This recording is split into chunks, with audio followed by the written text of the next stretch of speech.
കേരളത്തിൻ്റെ ജനമനസാക്ഷിയെ ആകെ നടുക്കിയ ഓയൂരിലെ കാണാതായ കുഞ്ഞും കുടുംബവും ഏറെ സന്തോഷത്തോടെ മുഖ്യമന്ത്രിയെയും മറ്റു മന്ത്രിമാരെയും ജില്ലയിൽ നിന്നുള്ള മന്ത്രി ചിഞ്ചുറാണി, കെ എൻ ബാലഗോപാൽ ഇവരെയൊക്കെ കണ്ട് മടങ്ങുന്ന വേളയിലാണ് നമ്മളോടൊപ്പം ചേരുന്നത്.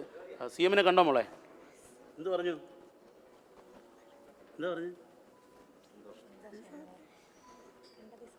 ഒരുപക്ഷെ ചേച്ചിയായിരിക്കും ഏറ്റവും കൂടുതൽ ടെൻഷൻ അടിച്ച ഒരാൾ. സി എമ്മിനെ കണ്ടപ്പോൾ എന്താ പറഞ്ഞു? സന്തോഷം തോന്നുന്നു. സാർ നന്ദി പറഞ്ഞു. എന്ത് പറഞ്ഞു മോനെ? സന്തോഷം. സി എം എന്താ പറഞ്ഞു? നിങ്ങളാണ് ഹീറോ എന്ന് പറഞ്ഞു, മോനാണ് ഹീറോ എന്ന് പറഞ്ഞു. Okay, congrats. ഇതിൽ ഏറ്റവും പ്രധാനപ്പെട്ട കാര്യം രാധാകൃഷ്ണൻ മിനിസ്റ്റർ എത്തിയിട്ടുണ്ട്, ചിഞ്ചുറാണി മിനിസ്റ്റർ. അങ്ങയുടെ രാധാകൃഷ്ണൻ മിനിസ്റ്റർ ഇപ്പം ഈ കുഞ്ഞുങ്ങളെ രണ്ടുപേരെയും അഭിനന്ദിക്കുകയാണ്. ആദ്യം ചിഞ്ചുറാണി മിനിസ്റ്റർ അടുത്ത് പോകണം, കാരണം സ്വന്തം തട്ടകമാണ്. മുഖ്യമന്ത്രിയെ കണ്ടു, മന്ത്രിമാരെ കണ്ടു. അന്ന് നമ്മൾ കാസർഗോഡ് നിൽക്കുമ്പോഴായിരുന്നു ഈ വാർത്ത. ഏറെ ആശങ്കയിലായിരുന്നു നമ്മളെല്ലാം. അത് കഴിഞ്ഞ് ഇപ്പോൾ ഒരു സന്തോഷത്തിൻ്റെ നിമിഷമാണ്. എങ്ങനെയാണ് മിനിസ്റ്റർ? ഞങ്ങൾക്ക് കുഞ്ഞിനെ തിരിച്ചു കിട്ടിയെന്ന് പറഞ്ഞപ്പോൾ വളരെ സന്തോഷം തോന്നി. അതുവരെ വലിയ ടെൻഷനായിരുന്നു, കാരണം എൻ്റെ മണ്ഡലത്തിലൊരു കുട്ടിയാണ്. അതിനെ കാണാതെ പോയെന്ന് കേട്ടപ്പോൾ തന്നെ പഞ്ചായത്ത് പ്രസിഡന്റാണ് ഞങ്ങൾ വളരെ പെട്ടെന്ന് വിളിച്ചറിയിച്ചു. അപ്പം തന്നെ സി എമ്മിനെ അറിയിച്ചു.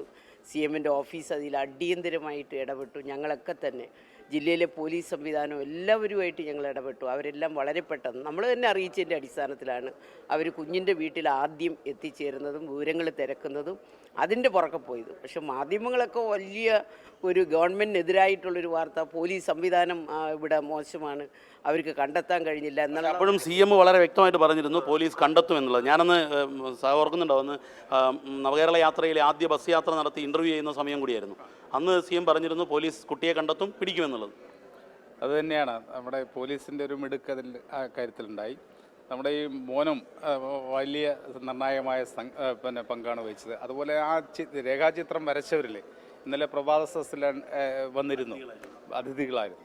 അപ്പോൾ അവർ ആ വരച്ച ചിത്രവും കൃത്യമായിട്ട് പ്രതികളെ ഐഡൻറ്റിഫൈ ചെയ്യാനും കണ്ടെത്താനും സഹായിച്ചിട്ടുണ്ട്. ചിഞ്ചുറാണി മിനിസ്റ്റർ അന്ന് വളരെ ടെൻഷനിലായിരുന്നു. സത്യത്തിൽ സ്വന്തം മണ്ഡലത്തിലെ ഒരു കുഞ്ഞ് നല്ല ടെൻഷനിലായിരുന്നു. അവസാനം എനിക്ക് തോന്നി, ഒരു ഘട്ടം കഴിഞ്ഞപ്പോൾ എനിക്ക് തോന്നി സി എമ്മിനോട് അനുമതി ചോദിച്ച് തിരിച്ച് മണ്ഡലത്തിൽ വരണമെന്ന് തോന്നിയ ഒരു ദിവസം ഉണ്ടായിരുന്നു.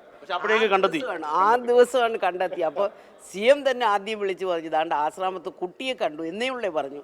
മാധ്യമക്കാർ പിന്നെ അറിഞ്ഞത്. അപ്പോൾ അത് കേട്ടപ്പോൾ എനിക്ക് മാത്രമല്ല, എൻ്റെ ബസ്സിലിരുന്ന് ഞങ്ങളുടെ മുഴുവൻ ഞാനൊന്ന് ഓർക്കുന്നുണ്ട്. കാരണം അന്ന് ആ യാത്രയിൽ മുഖ്യമന്ത്രിയുടെ ഇൻ്റർവ്യൂ എടുത്തുകൊണ്ടിരിക്കുമ്പോൾ ആദ്യത്തെ ചോദ്യം ഞാൻ ചോദിച്ചിരുന്നത് ഈ കുഞ്ഞിനെ കുറിച്ചായിരുന്നു. അപ്പോൾ മുഖ്യമന്ത്രി വളരെ കോൺഫിഡൻസിലായിരുന്നു പറഞ്ഞത് കുഞ്ഞിനെ കണ്ടെത്തുമെന്നില്ല. ആ മീൻസ് ഓർക്കുന്നുണ്ടോ അന്ന് ബസ്സിൽ യാത്രയ്ക്കിടെ? അതെ, അതുതന്നെയാണ് നമ്മുടെ പോലീസ് സംവിധാനവും നമ്മുടെ ഗവൺമെൻറ്റിൻ്റെയും താല്പര്യം അതിൽ നല്ലപോലെ ചെലുത്തി. അതുകൊണ്ടാണ് എത്രയും വേഗം നമ്മുടെ കുഞ്ഞിനെ കണ്ടെത്താൻ കഴിയുക. കേരളമല്ല, മലയാളികൾ മുഴുവൻ വലിയ മുൻപിലായിരുന്നു. ആ കുഞ്ഞിനെ കണ്ടെത്തിയതിന് ശേഷമാണ് യഥാർത്ഥത്തിൽ ഞങ്ങളെല്ലാം നല്ല രീതിയിൽ ഒരു സംസാരം തന്നെ നവകേരള സദസ്സിലുണ്ടാക്കി. മുഖ്യമന്ത്രി പറഞ്ഞ ആ ഒരു എപ്പിസോഡിലെ ഹീറോയെ ഞങ്ങൾ 24 ടീമും അഭിനന്ദിക്കുകയാണ്. കാരണം ഒരുപക്ഷെ അന്ന് നവകേരള യാത്രയുടെ തുടക്കത്തിലെ ഏറ്റവും വലിയ ആശങ്കയുടെ നിമിഷങ്ങളിൽ നിന്നും ഈ മകൻ നൽകിയ ചില വിവരങ്ങളുടെ അടിസ്ഥാനത്തിലായിരുന്നു പോലീസിൻ്റെ രേഖാചിത്രം. എല്ലാം അഭിനന്ദനങ്ങൾ. ക്യാമറാമാൻ രാജ് കിരണിനൊപ്പം കൊല്ലത്ത് നിന്നും ദീപക് ധർമ്മടം, 24.